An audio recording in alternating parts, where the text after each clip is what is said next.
გამარჯობა, მოგესალმებათ ვამო შოუ პირველი იუმორისტული შოუ TV პირველზე. გადაცემის სპონსორია PSP. ყველაფერი რაც თქვენს ჯანმრთელობასა და სილამაზეს სჭირდება. PSP. ჩემი ოჯახის აფთიაქი. Pinexi 1 კილოგრამი ამანათი ჩინეთიდან $8.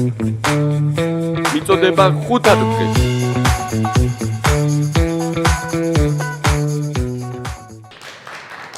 სოლიდარობას უცხადებ ჩვენი გუნდის წევრ ონისე ცხადაძეს და მასთან ერთად სინდისის ყველა პატიმარს თავისუფლებას უსურებ ყველას ვირფასო მეგობრებო. აქციის მონაწილეების გარდა პროკურატურა უკვე დიდი ხანია დაკავებულია ყოფილი თუ მოქმედი ჩინოვნიკების საქმეებით. რამდენიმე დღის წინ თბილისის სატრანსპორტო კომპანიაში შევიდნენ, რომელიც არის თბილისის მერიასთან დაკავშირებული კომპანია. ნელა დაიწყეს მეგობრებმა კალაზის ფოტოების წაშლა. მერე მაინც გადატვირთული იქნება ხაზებიო და ამიტომ იწყება ნელა არქივებში ჩაძრომები და ამოშანთვები ფოტოების. ხელისუფლება კვლავ აგრძელებს საკუთარ რეჟიმის გამყარებას და კანონში შეაქვს ცვლილებები. თან ეს ცვლილებები უკვე არაადეკვატურობაში გადადის. მაგალითად, მალე შეიძლება მიიღონ კანონი მთავრობის არაღიარებაზე, ვირფასო მეგობრებო, ეგეთი რამე გაგიგეთ. მთავრობის არაღიარებაზე. მოკლედ რომ ავხსნათ, მთავრობას ან მთავრობის ნებისმიერ წარმომადგენელს თუ არ აღიარებ და არ ცნობ ლეგიტიმურად, მაშინ დაგიჭერენ. აი ქუჩაში კითხავენ მაგალითად, ცნობ ყობაღიძის ლეგიტიმურობას? კი, რო პასუხი გასცე ამ შემთხვევაში გააგრძელებ გზას. ცნობ ყობაღიძის ლეგიტიმურად? არა, და აი ამ დროს უკვე დაგიჭერენ. წარმოგიდგენიათ? ამ კანონმა თუ გაამართლა, მერე მიიღებენ კანონს სილამაზის აღიარების შესახებ. შემდეგ კითხავენ, ხომ ლამაზი და სიმპათიურია ჩვენი პრემიერი და არ დათანხმების შემთხვევაში ეგრევე ციხე. დიახ, ადამიანი თუ პრემიერ-მინისტრის სილამაზის სიდიადეს ვერ აფასებს, მე ეგეთი მოქალაქე არ მჭირდება ქვეყანაში და იჯდეს ციხეში. შეიძლება ესეთ ამ მდგომარეობადაც მივარ, ნუ გეცინებათ ყველაფერზე. მე სერიოზული ადამიანი ვარ, სერიოზულ რაღაცებს ვამბობ. ეს ყველაფერი არ არის, იღებენ კანონს, სადაც ბიზნესმენებს პოლიტიკური განცხადების გაკეთება საერთოდ აეკრძალებათ. წინააღმდეგ შემთხვევაში სისხლის სამართლით დაისჯებიან. ადრე თუ პირში წყალი ჰქონდა დაგუბებული ბიზნესს, ახლა პირს საერთოდ უუქმებენ, ვირფასო მეგობრებო. თვალებსაც აუხვევენ, რომ არ დაინახონ რა ხდება ქვეყანაში, მაგრამ რაც მთავარია, ცხვირს უტოვებენ, რომ თავისუფლად ისუნთქონ.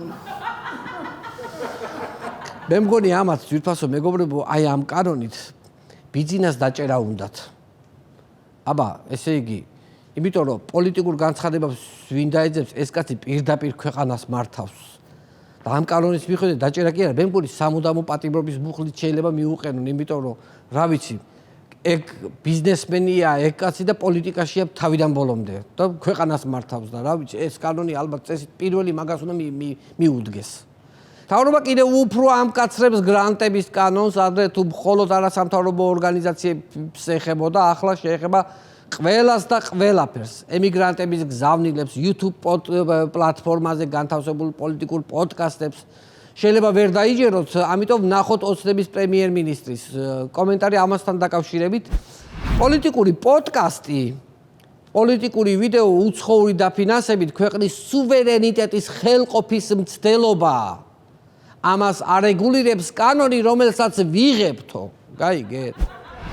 საბოლოოდ მივედით იმ ეტაპამდე, როცა ქვეყანა დავემსგავსეთ ანიმაციურ ფილმ სიზმარას.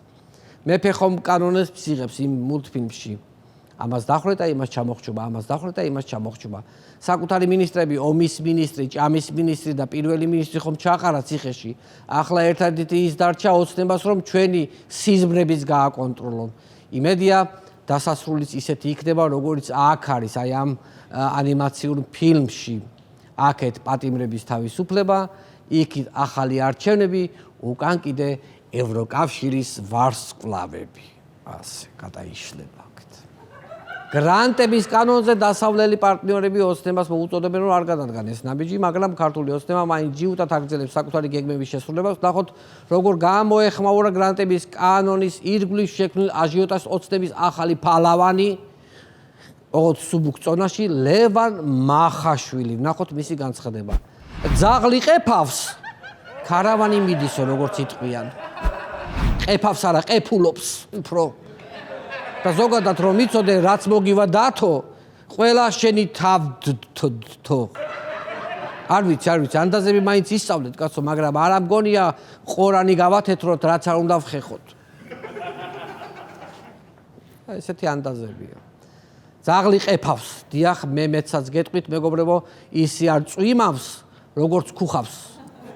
რაც თავარი არ დაგვავიწყეს, ესენი ატარებენ ძვირფასო მეგობრებო, განათლების რეფორმას, ესენი ატარებენ. ძაღლი ყეფავს ატარებს განათლების რეფორმას. მინდა ყველას მიმართო, ვინც გრანტების კანონს აკრიტიკებთ, მაგდენ კრიტიკას, ახლა სიმართლე გითხრათ, არ ჯობია, მადლი ქენი, ქვაზე დადევი და რომ გაივლი, წინ დაგხვდება, ხო? დადევი და დაგხვდება. შვედეთის მთავრობამ შეშფოთება გამოხატა საქართველოში მიმდინარე პროცესების და მოუწოდა მთავრობას დაიცვას ადამიანის უფლებები და ის ღირებულებები, რაც ძვირფასია ევროპისთვის. ამის საპასუხოდ პარლამენტში სხდომაზე ოცნების ლიდერმა ირაკლი კირცხალია, არის ესეთი ოცნების ლიდერი ყოფილა, ცინიკური განცხადება გააკეთა და აღნიშნა, რომ შეშფოთებულია შვედეთში კრიმინალის დონით. კრიმინალის დონის მატებით და შეშფოთებულია შვედეთში არსებული ეკონომიკური თუ სოციალური პრობლემებით.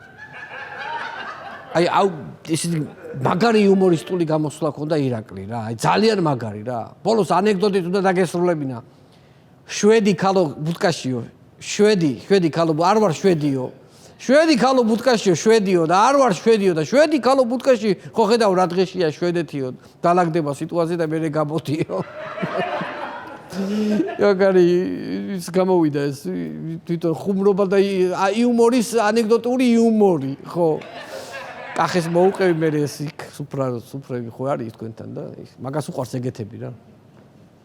რამდენიმე დღის წინ იმის დასამტკიცებლად, რომ ქვეყანაში დემოკრატია და მთავრობა მზად არის კრიტიკული აზრის მოსასმენად, ირაკლი კობახიძე გამოვიდა ინიციატივით, რომ აღდგეს დებატები. ამ ინიციატივას მომენტალურად გამოეხმაურება სამთავრობო მედიები, რუსთავი 2 და იმედი. რუსთავი 2-ზე უკვე ერთი გადაცემა გავიდა ეთერში. ვისაც არ გინახავთ, მე მინდა გაჩვენოთ ამ გადაცემის სტუდია, ძვირფასო მეგობრებო, ნახოთ. შეხედეთ, დააკვირდით მაგიდას და მის სიდიდეს დააკვირდით მაგიდის სიდიდეს. თურმე კოსმოსიდან ჩანს ჩინეთის დიდი კედელი და ეს მაგიდა ჩანს კოსმოსიდან. გადაცემა რომ დამთავრდა, მე გაიყვნენ თურმე და ფეხბურთი ითამაშეს ოპერატორებთან ერთად 5-5-ზე თვითონ მაგიდაზე. ისე ჩემი რჩევა იქნება, რომ მაგიდას მიანიჭოთ რეკრეაციული ზონის სტატუსი, თორემ ვიღაცამ შეიძლება კორპუსი ჩადგას, გაიგე? ჩაგივარდეთ გადაცემა. ესეც გენეული იუმორი. დებატებში მთავრობის მხრიდან იყო შალვა პაპუაშვილი, ხოლო ოპოზიციიდან სოზარ სუბარი. მე ესეთი მწვავე დებატები არასოდეს მინახავს, ვიფასო მეგობრებო. ისეთი გამწარებული იყო სოზარი, სუპოლიტიკურ ტალახში ამოგანგლა პაპუაშვილი. არ შეარჩინა არც ერთი სიტყვა. აი რომ იტყვია გაანადგურა კონკურენტი. ფაქტიურად დაშლის პირას მიიყვანა ქართული ოცნება. სულ ათრია ესე მაგიდაზე, გაწურა, გაანადგურა, ძლებში დალეცა, როგორც იტყვია ხოლმე. პაპუაშვილის უთქვაზე ეს ვინ ყოფილა, შემეშვით, საერთოდ მე მეორე დებატებში მომსვლელი აღარ ვარო. მართლა ვინ ყოფილა ეს სუბარი, ეს დაუნდობელი უსისხლო კაცი. აი ესე ბოლოს მილეცა, მოლეცა, ყველაფერი იქაურობა და ისე წავიდა. რა ვიცი, ნუ ახლა ცოტა გავაბუქე ხაც ვიფასო მეგობრებო, თლათ ეს არ ყოფილა სინამდვილეში აქ ეს ადიდეს ერთმანეთი და დაიშალნენ ერთი სიტყვით. მე რუსთავი 2-ის ადგილას ამ დებატებს დავარქმევდი კვადრატულ დებატებს. იმიტომ რომ ამ ოთხკუთხედი მაგიდის 4-ვე გვერდი და ამ მაგიდასთან სხდომთა 4-ვე აზრი ერთმანეთის ტოლი იყო. თან იმდენად ტოლი, რომ აზრების დიაგონალურად გაყოფის შემთხვევაშიც კი 4 ტოლგვერდა სამკუთხედი წარმოიქმნებოდა.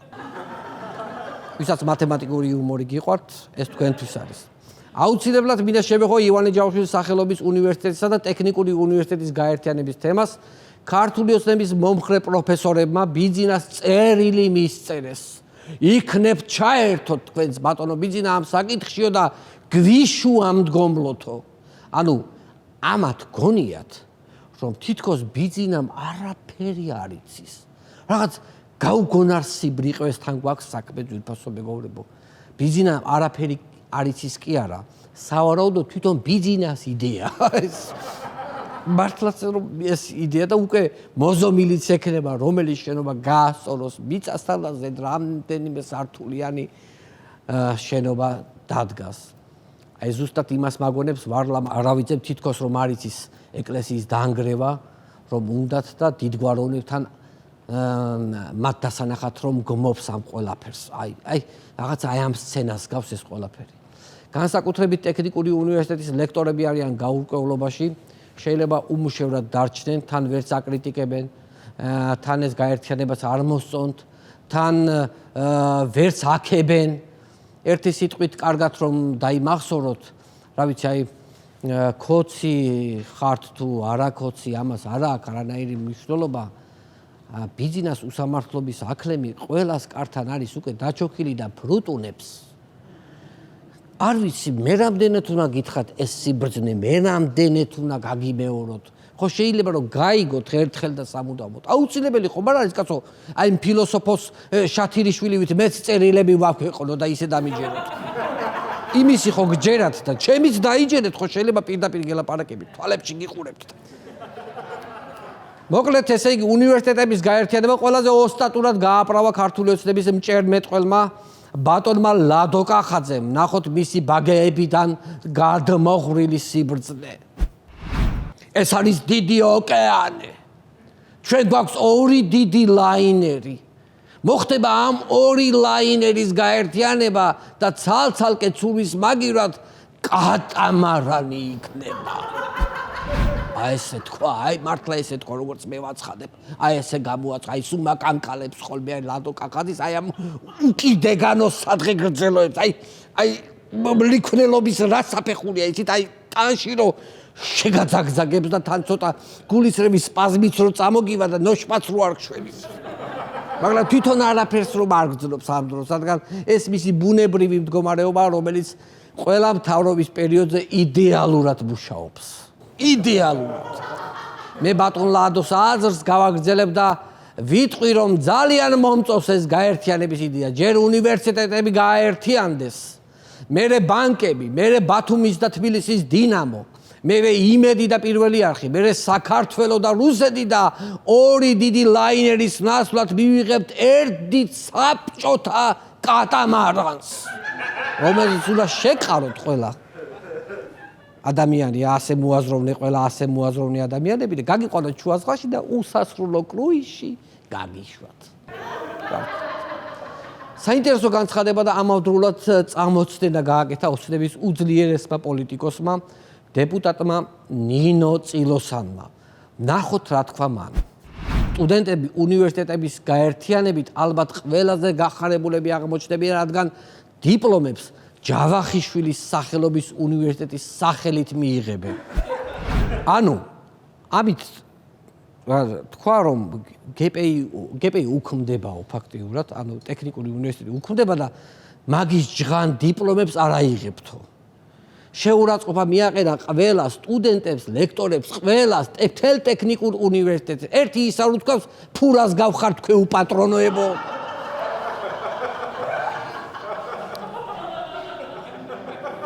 თორე სხვა ყველაფერი უთხრა. მე ვფიქრობ, რომ ქართულმა ოცნებამ რაღაცა შეზღუდვები უნდა დაუწესოს საკუთარ წევრებს. აუცილებელია წილოსას აეკრძალოს ლაპარაკის უფლება, ლადო კახაძეს სადღეგრძელოს უფლება და ირაკლი კობახიძეს თმებზე ხელის ჩამოსმის უფლება. აი ასე რო აკეთებს.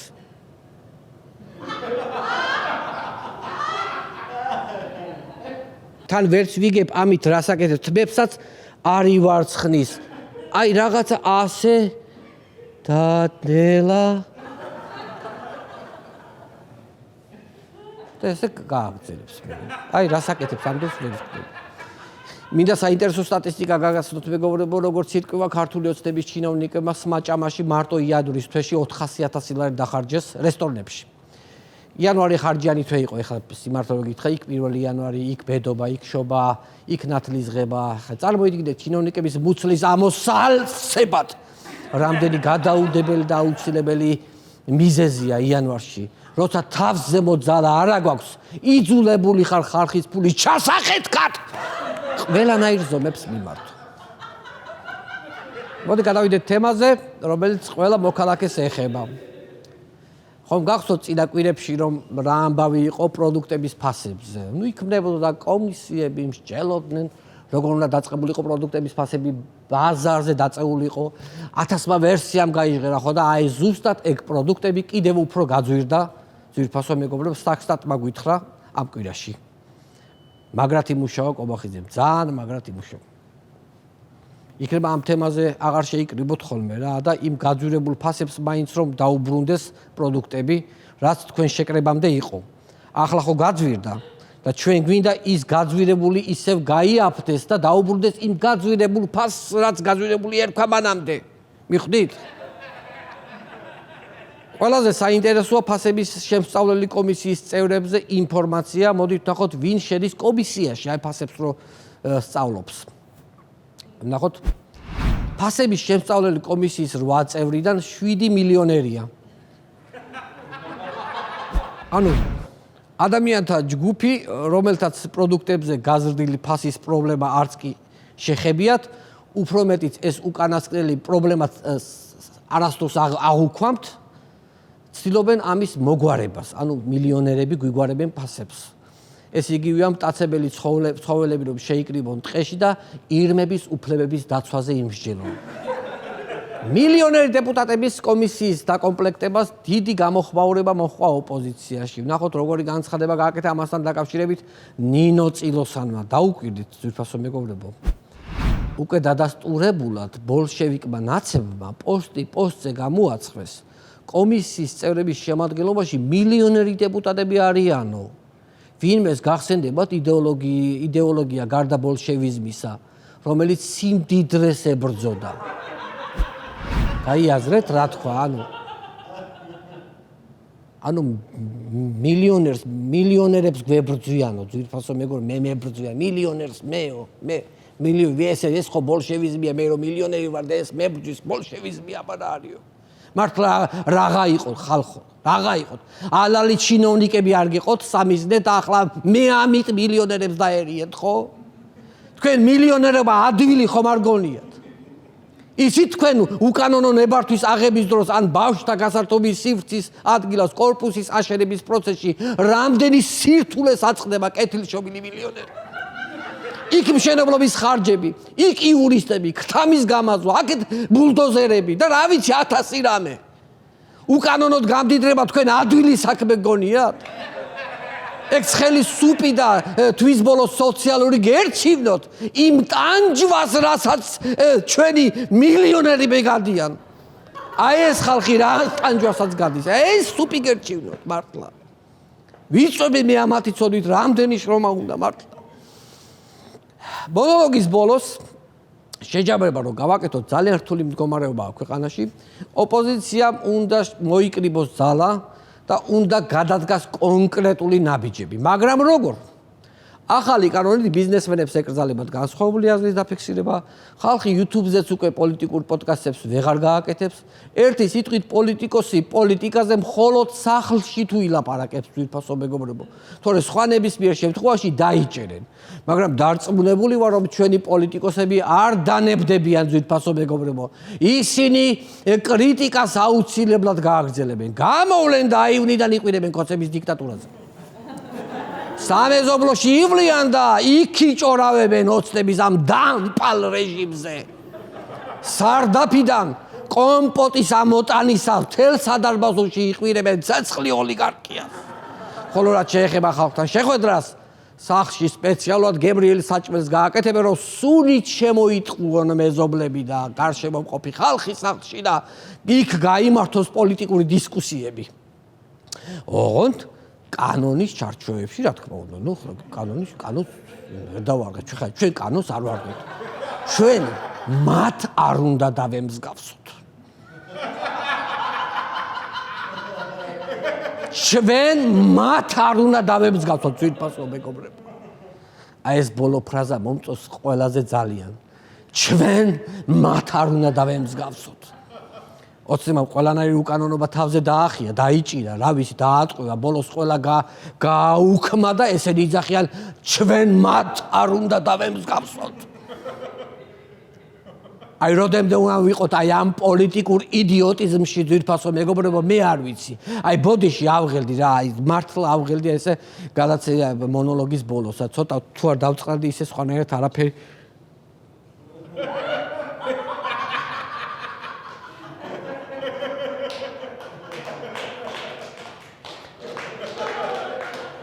დიდი მადლობა ეს იყო ჩემი მონოლოგი და იმედია სულ მალე ჩემს გადაცემას გააფორმებს ბენდი თამარ ლეკვიშვილის ხელმძღვანელობით. დიდი მადლობა.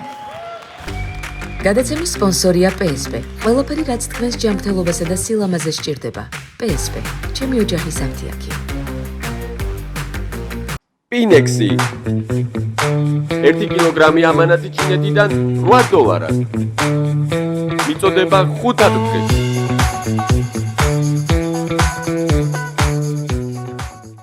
იპოვე ჩვენი არხი შენი ტელევიზორის პულტზე. მაგთი ნომერი 45. სილქნეტი 345. ახალი ქსელები 345.